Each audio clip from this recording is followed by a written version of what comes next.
Welcome back, guys, to the MFL today. It is the Super Bowl 18 edition here in JT City. Just a reminder, Super Bowl will be Saturday at 11 a.m.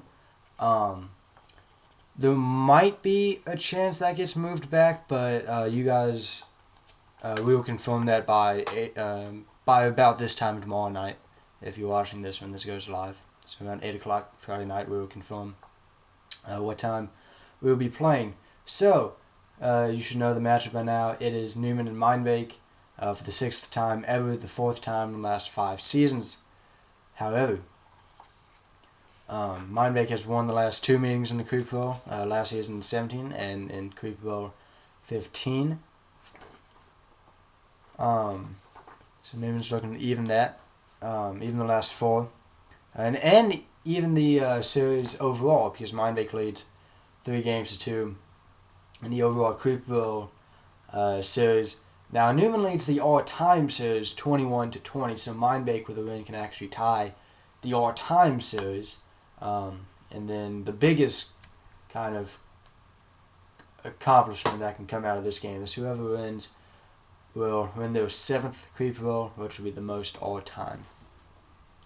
So I just wanted to dive into the matchup a little bit, guys.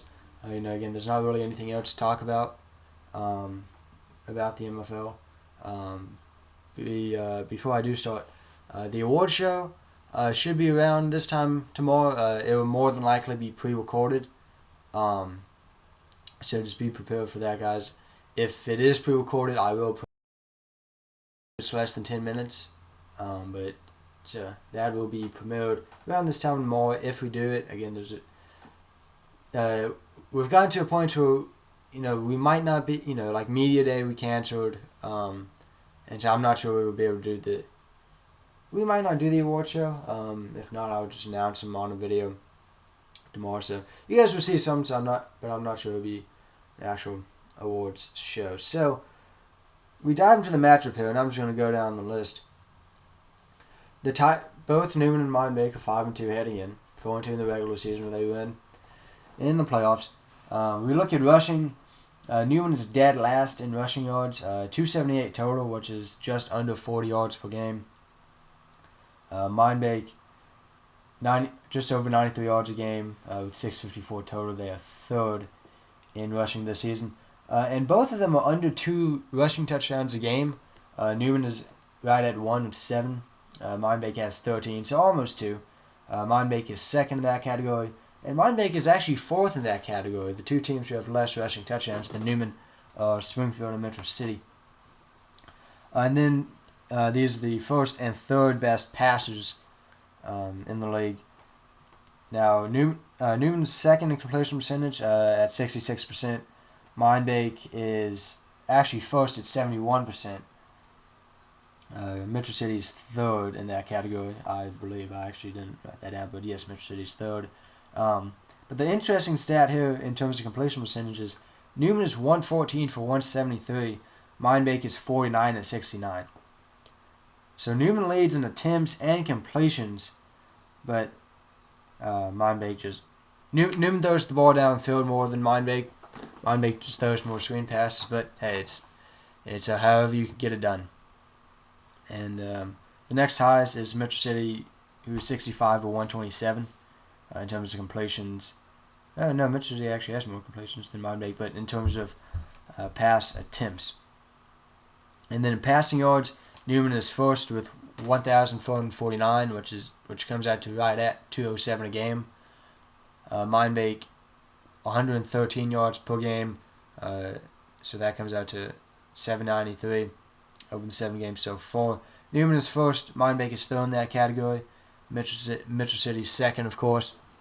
And then in passing touchdowns, Newman is 28, which is 4 a game exactly. Mindbake has only thrown 16, which is 2.3 a game. So really just 2 a game. Newman is 1st, Mindbake is 3rd, and Metro City ends up being 2nd in that category with 19. So 2 of the better passing teams in the league. Rushing, not so much, even though Mindbake does have a little bit of an edge over Newman in that, but these are 2 pass-heavy teams when you go to the statistics. Mindbake has not thrown an interception this season. Newman has thrown 3.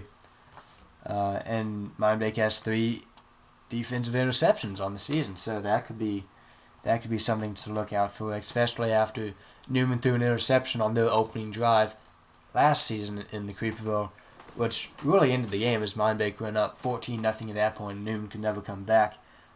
Newman has also been sacked Newman's been sacked 5 times, which is tied for the most in the league. Mindbake's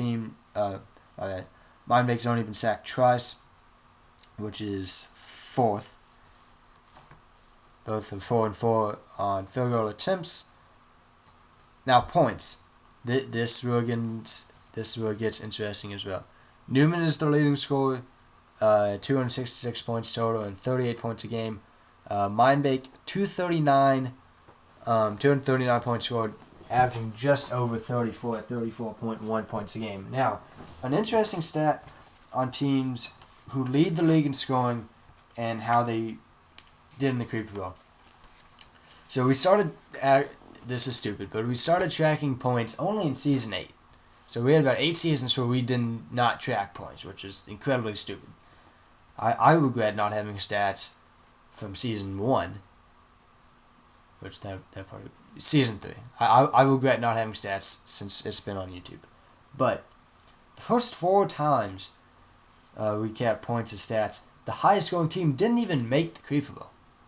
So you see right there, defense actually used to play a big part, but ever since Season 12, the highest scoring team has actually made it to the Creeper Bowl. Now, part of that is Newman, the highest scoring team 5 of those 6 years. Mindbake led the league in scoring last year, which was their first time since Season 11.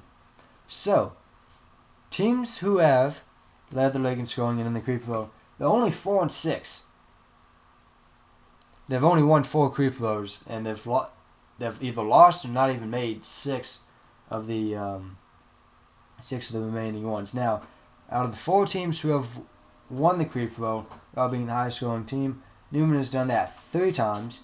Season 13, 15, 13 and 14, my bad. 13, 14, and 16. Mindbake last season was the only one to do it. Now, all 4 of those times, the team who won was averaging over 40 a game. They're not averaging 40 a game, so obviously that will more than likely, that will go away if Newman wins. Let's see. Alright. I just have a lot of notes, guys. I'm trying to go through everything. And in terms of points allowed, we have seen over the past couple years that really doesn't matter in terms of winning a Creeper Bowl anymore, because Newman's defense has been atrocious the past couple times they've won it. Mindbake's defense was atrocious last year when they won it. So, points allowed, Newman's averaging the most at 35.1 a game, 246 total. Mindbake just under 31 points per game. So it's going to be high scoring. I think that was pretty clear when we saw the matchup. The first meeting in JT City was 45-38 Newman, and then 34-32 just 2 weeks ago when they met in Newman. In terms of defensive interceptions, I already went through that. Sacks. Newman is second in sacks on defense with 5. Mindbake is 4th with 2. Both have kickoff return for a touchdown. Neither actually have returned a punt for a touchdown.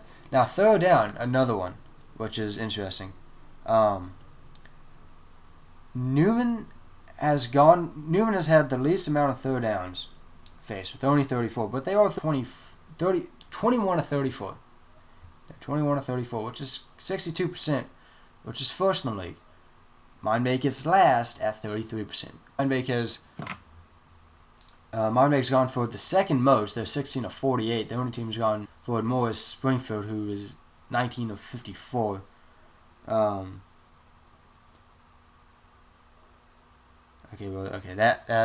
text pretty much confirms it. We probably won't have that big of an award show. Metro City is not going to attend. So again, it would probably just be me, Scott, and Tal in the little thing just going over the awards. So yeah, that's an interesting stat. Newman has converted on third down 62% of the time. Mindbake's converted 33% of the time. So if you look at that, if Newman can hold Mindbake to third down a lot, Newman should be good defensively. But we've seen how explosive Mindbake's offense is. Now, Mindbake is the third team in the league not to have successfully converted a fourth down attempt. They're 0-2. Now, Metro City and Riverside are both 0-6. So not the worst in terms of amount missed, but they haven't got one, though, 0-2. Newman has not gone for on fourth down this season, which is another interesting thing. Can Mindbake become the first team to force Newman to go for on fourth down? I don't know. We will see. So, there's the matchup heading in for you guys. So once again, the award show should just be premiered tomorrow night around this time, roughly. Creeper Bowl at 8 p.m. Not 8 p.m. Creeper Bowl at 11 a.m. on Saturday morning. Premiere at 8 p.m. tomorrow night.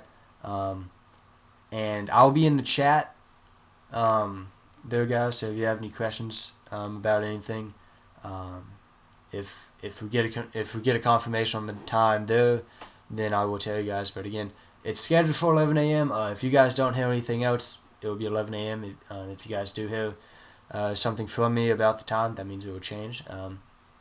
If we change it, it's probably going to be later in the afternoon.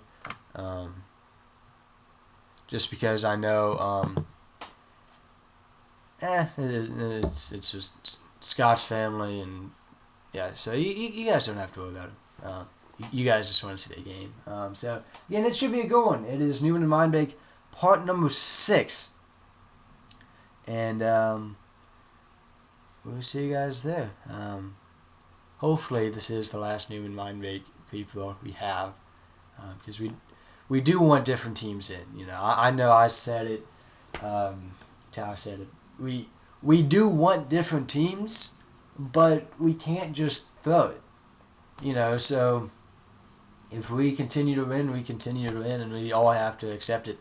You know, but hopefully next season, because next season we might get conferences back. So watch out for that. So we will see you guys tomorrow, 8 p.m. Again, remember that. And then right now, 11 a.m. on Saturday for Creeper Bowl number 18.